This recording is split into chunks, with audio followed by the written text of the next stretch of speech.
Bon, passons aux choses sérieuses.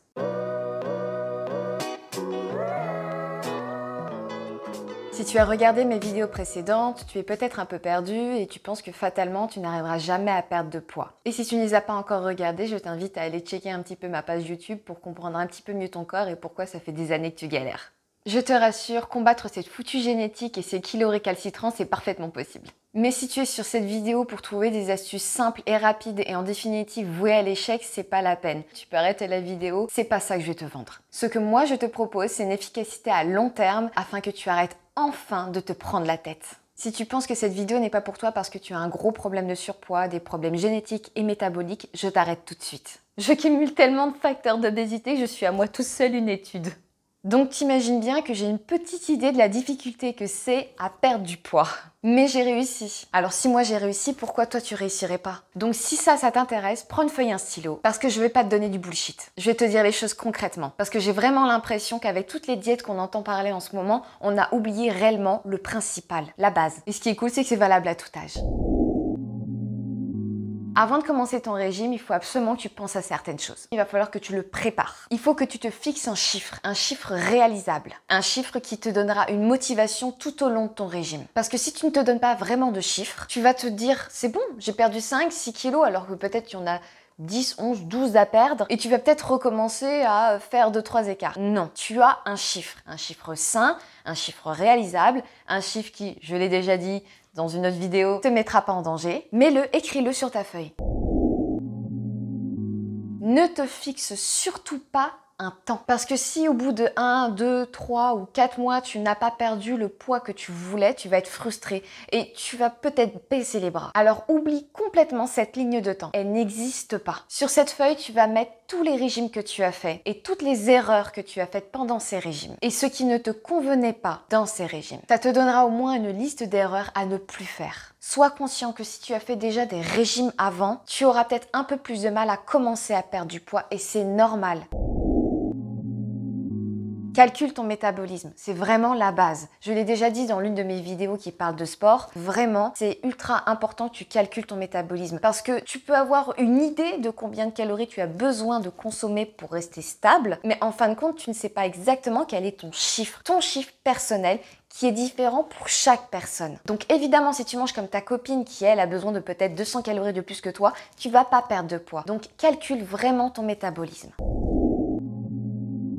En parlant métabolisme, il faut aussi que tu sois réaliste sur le sport. Si tu comptes réellement faire du sport, si là tout de suite tu te dis oui, c'est bon, j'arriverai à tenir le rythme de sport que je voudrais avoir, dans ce cas-là, pas de souci. Mais si tout au fond de toi, tu sais parfaitement que tu n'y arriveras pas parce que tu ne peux pas, parce que tu as des obligations, parce que c'est pas ton truc, du moins j'espère pour le moment, c'est pas important ou pas grave du moins. Mets ton ego de côté et dis-toi simplement, est-ce que je vais vraiment réussir à faire le sport que je me suis fixé? Ça t'enlèvera vraiment un poids. Achète-toi une balance alimentaire. Ça aussi, c'est super important parce que tu vas calculer ton métabolisme, donc compter tes calories avec une application. D'ailleurs, je t'encourage vraiment à prendre une application parce que sinon, c'est très compliqué. Mais achète-toi une balance alimentaire et pèse chaque chose que tu vas mettre dans ta bouche. Ça a l'air extrêmement sévère comme ça, je sais. Mais tu vas te rendre compte petit à petit que finalement, cette cuillère d'huile d'olive que tu disais que c'était pas grand-chose, elle va faire 80 calories. Et 80 calories, quand tu dois avoir 1200, 1300, 1500 calories par jour à consommer, ça commence à faire beaucoup. Donc grâce à la balance et à une application qui te calculera le nombre de calories par aliment, tu vas vite te rendre compte que c'est dur. Il y a vraiment beaucoup de calories partout. Arrête de suivre les régimes à la mode. Il y a des évolutions dans le domaine de la diététique et la nutrition qui sont ultra importants. Donc recherche par toi-même. Si tu veux vraiment réussir à perdre ce poids et que ce soit définitif, il faut que tu t'instruises, il faut vraiment que tu cherches sur internet ou partout ailleurs et essaye de voir si ce sont des sources fiables. C'est comme ça qu'on apprend le plus sur son corps et c'est comme ça que j'ai réussi à maintenir un poids à peu près stable depuis quelques années. Évidemment, je veux dire, on ne peut pas garder exactement le même poids toute l'année, c'est pas possible.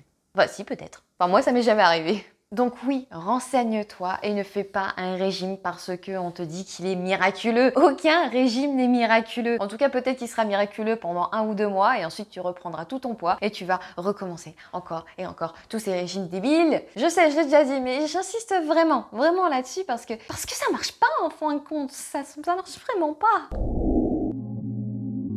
Chaque grignotage est à bannir. C'est tout, il n'y a rien de plus à dire. C'est vraiment chaque grignotage est à bannir. Tout ce que tu mets dans ta bouche est donc pesé. Donc je peux t'assurer que tous les grignotages mis bout à bout, surtout qui ne seront pas forcément très bons d'un point de vue nutritionnel, ça va te faire prendre du poids. Les uns accumulés aux autres.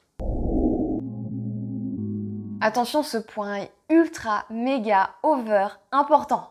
Et il sort un peu de l'ordinaire. Fais un check-up complet de ta santé. C'est l'un des meilleurs conseils que j'ai parce que tu pourrais découvrir des choses. Tu pourrais découvrir des problèmes dont tu ne te doutais même pas. Donc demande un bilan hormonal, des sucres, des graisses, de tout et n'importe quoi. Demande le maximum à ton médecin pour voir s'il n'y a aucun souci. Crois-moi, pendant des années, les gens pensaient juste que je mangeais beaucoup. J'étais une petite fille qui mangeait énormément. Alors oui, c'est vrai, j'aimais manger. Mais je prenais beaucoup de poids, donc on me frustrait et donc de ce fait, je mangeais beaucoup en cachette. Et ensuite, on a découvert que j'avais de l'hypothyroïdie. Et j'avais à peine 10 ans. Donc à n'importe quel âge, tu peux avoir n'importe quel problème. Et puis il y a aussi les problèmes d'intestin dont je parlais. Il y a la pilule qui peut te faire prendre du poids. Les intolérances alimentaires aussi, ça fait prendre du poids mine de rien. Et si tu penses avoir des intolérances alimentaires, il te suffit de supprimer l'aliment sur lequel tu as un doute pendant quelques jours. Normalement, tu vas commencer à te sentir mieux, à être moins ballonné, à avoir moins de problèmes de peau aussi. Et dernier point, vraiment, alors lui, c'est pas l'un des meilleurs, c'est le meilleur, c'est le plus important, je m'enjaille. C'est vraiment le plus tout, la motivation. Parce que je vais pas te mentir, oui, c'est dur, oui, tu peux avoir faim. Et parfois, c'est normal d'avoir faim, hein. Je veux dire, c'est d'ailleurs pas normal que de nos jours, on ait même plus cette sensation de faim. Oui, c'est long. Oui, c'est un chemin semé d'embûches. Oui, ça sera peut-être pas la même chose que ta pote qui aura réussi à perdre en 2 mois alors que toi, 3 mois plus tard, t'auras perdu que 4 kilos. Oui, c'est galère. Là, tu les sens mes tripes là. C'est vraiment quelque chose qui me tient à cœur. Oui, c'est chiant de ouf. Mais en fin de compte, le jeu en vaut tellement la chandelle pour ta santé, pour ton souffle, pour un sentiment d'accomplissement. C'est ce sentiment d'accomplissement, cette fierté que tu as lorsque tu as réussi à atteindre cet objectif. C'est vraiment un sentiment ultra agréable d'avoir réussi quelque chose sur lequel on butait depuis si longtemps. Et faire fermer sa bouche à plein de gens. Voilà, je pense que c'est déjà pas mal. Si tu penses que j'ai oublié quelque chose d'important, n'hésite pas à le mettre en commentaire. Et si tu veux encourager cette chaîne, n'hésite pas à t'abonner, ça me fera vraiment plaisir. Et si tu veux un peu mieux comprendre ton corps en perte de poids ou pourquoi tu reprends toujours ces foutus kilos, c'est là. À la prochaine.